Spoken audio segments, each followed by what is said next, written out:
Black hole ब्रह्मांड का एक ऐसा पिंड है जो अपने में बहुत सारे रहस्यों को संजोए हुए। आइए आज उसके एक एक रहस्य का पड़ताल करते हैं और उसके बारे में जानते हैं। ब्लैक होल के बारे में सबसे पहले अपने विचार प्रकट करने वाले वैज्ञानिक थे John Mitchell. Mitchell Cambridge university में एक अध्यापक थे और उन्होंने ब्लैक होल के बारे में अपने विचार सन 1783 में रखे थे। उनके बाद फ्रांस के एक वैज्ञानिक द पियर साइमन ने अपने पुस्तक में ब्लैक होल के बारे में विस्तार से चर्चा किया, या यूँ कहें कि विस्तृत जानकारी दी। ब्लैक होल ब्रह्मांड का एक ऐसा पिंड है कि जिसके पास इतना प्रबल घनत्व होता है और गुरुत्वाकर्षण कि उसके पार रोशनी भी नहीं जा सकती, और अंतरिक्ष में आसपास की हर चीज़ को वह निगल लेता है। उसके गुरुत्वीय घेरे में आने वाली सभी चीज़ें उसके अंदर समा जाती हैं। सिर्फ इतना ही नहीं, ब्लैक होल के जितने भी नज़दीक हम जाते हैं तो समय का प्रभाव कम होने लगता है, और उसके घेरे के अंदर जाते ही समय का तो कोई अस्तित्व ही नहीं रहता। तो चलिए जानते हैं कि इतना रोचक पिंड ब्रह्मांड में आखिर उत्पन्न कैसे होता है। ब्लैक होल एक अत्यंत घनत्व और द्रव्यमान वाला पिंड होता है।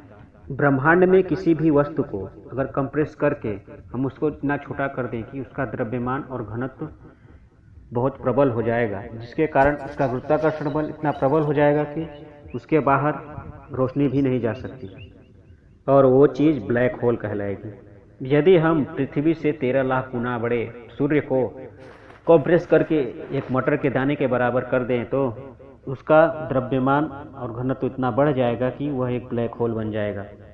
लेकिन याद रहे कि द्रव्यमान की तुलना में घनत्व बहुत महत्वपूर्ण है। हम जानते हैं कि पृथ्वी और न ही सूर्य इस तरह से संकुचित नहीं हो सकते, क्योंकि न तो पृथ्वी का द्रव्यमान और घनत्व इतना ज़्यादा है, न ही सूर्य का। लेकिन हमारे सूर्य से करोड़ों गुना बड़ा कोई तारा हो जिसका घनत्व और द्रव्यमान अपार मात्रा में हो, तो वो इन विशेषताओं से ब्लैक होल बन सकता है। अक्सर ब्लैक होल का निर्माण तारों से ही होता है। तो आइए ब्लैक होल से पहले तारों की संरचना को समझते हैं। दरअसल तारों का निर्माण ब्रह्मांड में स्थित धूल और बादलों के गैस से ही बनता है। ब्रह्मांड में उपस्थित इन धूल और बादलों के गैसों को निहारिका या नेबुला कहते हैं। इन निहारिकाओं में हाइड्रोजन की मात्रा सबसे अधिक होती है और लगभग 25% तक हीलियम होता है, और बहुत कम मात्रा में कुछ और भारी तत्व भी होते हैं। जब धूल और गैस से भरे इन तत्वों में बादल यानी निहारिकाओं में घनत्व बढ़ने लगता है और गुरुत्वाकर्षण बल के कारण संकुचित होने लगते हैं, और उसके अंदर का ताप इतना बढ़ जाता है कि हाइड्रोजन के नाभिक आपस में टकराने लगते हैं और हीलियम नाभिक का निर्माण करते हैं। गति तथा संकुचन के कारण वह गोल या गोल के समान के आकार का हो जाते हैं, और इस प्रकार एक तारे का निर्माण होता है। लेकिन इन प्रक्रिया में कई करोड़ साल बीत जाते हैं। हमारे सूर्य का निर्माण भी ऐसे ही हुआ था। अब ताप नापी ऊष्मा के कारण, इस प्रचंड तारों के ऊष्मा के कारण ही उनका गुरुत्वाकर्षण संलयन रहता है।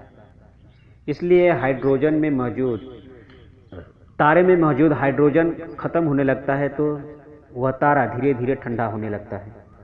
अब अपने ही ईंधन को समाप्त कर देने वाले तारे सौर द्रव्यमान के 4 गुना ज़्यादा द्रव्यमान के कारण अपने ही गुरुत्वाकर्षण के विरुद्ध स्वयं को ही नहीं संभाल पाते।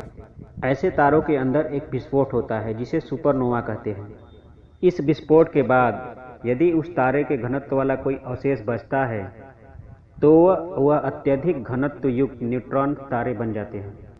ऐसे तारों पर अपार गुरुत्वीय खिंचाव होने के कारण तारा संकुचित या कंप्रेस होने लगता है और अंत में निश्चित क्रांतिक सीमा या क्रिटिकल लिमिट तक संकुचित हो जाता है, और इस अपार असाधारण संकुचन के कारण उसका स्पेस और टाइम भी विकृत हो जाता है, और उतने में ही टाइम और स्पेस का अस्तित्व मिट जाने के कारण उसका अस्तित्व मिट जाता है और वह अदृश्य हो जाता है।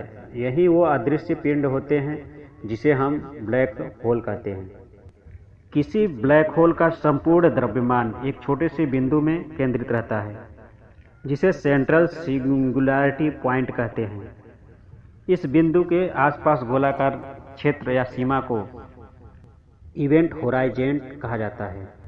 इस इवेंट होराइजन के बाहर प्रकाश या कोई भी वस्तु नहीं जा सकती और जहां पर समय का भी अस्तित्व नहीं है। आइंस्टाइन के स्पेशल थियरी या रिलेटिविटी के अनुसार इस ब्लैक होल के क्षितिज से दूर इस ब्लैक होल के क्षितिज से दूर किसी निश्चित सीमा पर खड़े किसी प्रेक्षक की घड़ी अत्यंत धीमी पड़ जाएगी और वहाँ का समय बहुत ही धीमी गति से चलेगा। याद रहे कि समय निरपेक्ष है और समय का ब्रह्मांड में अलग अलग जगहों पे अलग अलग होता है। समय का गति पृथ्वी पर जो समय चल रहा है, मतलब पृथ्वी पे समय जो चल रहा है, ब्रह्मांड में कहीं दूर उससे तेज या उससे धीमा समय चल रहा होगा। इसे टाइम रिलीजन कहते हैं, माने या ना माने, लेकिन यह एक भौतिकी के रोचक हकीकत है।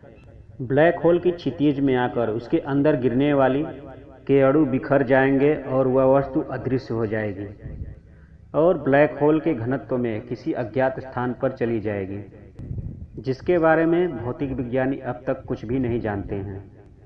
ब्लैक होल के प्रकार ब्रह्मांड में कई प्रकार के ब्लैक होल होते हैं जो अपने विशिष्ट गुणों के कारण पहचाने जाते हैं। ऐसा तारा जिसका द्रव्यमान हमारे सूर्य से कुछ गुना अधिक होता है और गुरुत्वीय संकुचन के कारण वह अंततः ब्लैक होल बना है, उसे स्टेलर लेस ब्लैक होल कहा जाता है। ऐसे ब्लैक होल जिसका निर्माण आकाशगंगा यानी गैलेक्सी के केंद्र में होता है और जिसका घनत्व अपार होता है, जो बहुत ही विराट होते हैं, उसे सुपरमैसिव ब्लैक होल कहा जाता है। ऐसे ब्लैक होल जिसका द्रव्यमान हमारे सूर्य से लाखों गुना बड़ा होता है और हमारी मिल्की वे के मध्य में एक ब्लैक होल है जिसका द्रव्यमान हमारे सूर्य से 1 करोड़ गुना ज़्यादा है। कुछ ऐसे भी ब्लैक होल होते हैं जिनका द्रव्यमान हमारे सूर्य से कम होता है, जिनका निर्माण गुरुत्वीय संकुचन के कारण नहीं परंतु अपने केंद्र के पदार्थ के संपीड़ित होने के कारण हुआ है। उसे प्रिमोर्डियल या स्मॉल ब्लैक होल भी कहा जाता है। इन लघु ब्लैक होल के बारे में वैज्ञानिकों का मानना है कि उनका निर्माण ब्रह्मांड की उत्पत्ति के साथ हुआ होगा। दोस्तों, हम में से कईयों में यह प्रश्न अवश्य उठता होगा कि ब्लैक होल पर पड़ने वाले प्रकाश ब्लैक होल सोख लेता है, तो आखिर वैज्ञानिक उसका पता कैसे लगाते हैं। मिशेल के अनुसार ब्लैक होल अदृश्य होने के बावजूद भी अपने आसपास आकाशीय पिंड पर अपना गुरुत्वीय प्रभाव डालते रहते हैं।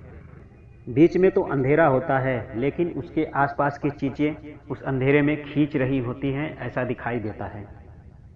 इस अवस्था में वहाँ पर ब्लैक होल होने की स्थिति मालूम होती है। कभी कभी ब्लैक होल किसी दृश्य तारामंडल या गैलेक्सी को अपनी ओर खींचकर उसे निगलता हुआ दिखाई देता है। इस अवस्था में ब्लैक होल की स्पष्ट रूप से पुष्टि हो जाती है। आइए हम ब्लैक होल के बारे में कुछ रोचक तथ्य भी जान लेते हैं। ब्लैक होल कोई छेद नहीं होते हैं, वास्तव में तो वो किसी मरे हुए तारे के अवशेष होते हैं। करोड़ों अरबों सालों के बाद किसी ब्लैक होल का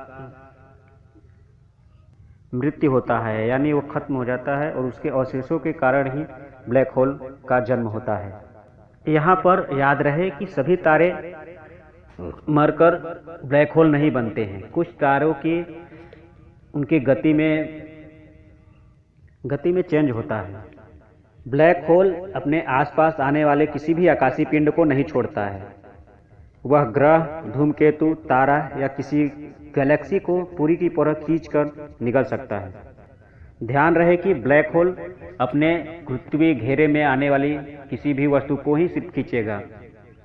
जो वस्तु उसके गुरुत्वीय घेरे के बाहर होगा उसे वह नहीं खींचेगा, और उसके गुरुत्वीय घेरे के बाहर की कोई भी वस्तु उसके अंदर नहीं जा सकती। ब्लैक होल के बारे में तो 1786 में मिशेल के द्वारा ही किया जाता रहा है, लेकिन ब्लैक होल का प्रत्यक्षीकरण, वैज्ञानिक प्रत्यक्षीकरण के अनुसार दुनिया का सबसे पहला ब्लैक होल था सिग्नस X1। इस ब्लैक होल की प्रत्यक्ष पुष्टि सन 1972 में की गई।